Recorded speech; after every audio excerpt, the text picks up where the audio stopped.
જય ભરતભાઈ પટેલ. મારી મોડાસા બસ સ્ટેશનની પાછળના ભાગમાં મારી સમર્પણ સોડા શોપ છે.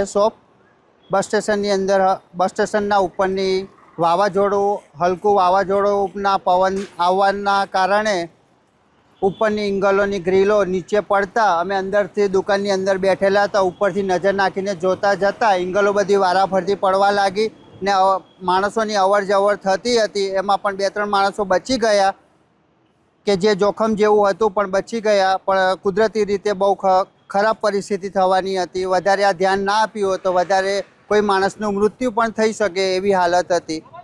પણ આ બસ સ્ટેશન બનાવ્યું પણ કાળજીપૂર્વક નથી. બધું કેવું છે, ગ્રીલ ને બધું ફિટિંગ બરાબર ના હોવાના કારણે નીચે તો અમે રસ્તો અહીંયા બંધ કરી શક્યા એટલે રોકાઈ ગયું. નહીં તો વધારે આફતો કેવું આવી શકત એમ ઇંગલો પડત તો. કેટલા મિનિટ સુધી આ વાવાઝોડું ચાલ્યું? આ 5-10 મિનિટ સુધી ચાલ્યું હતું.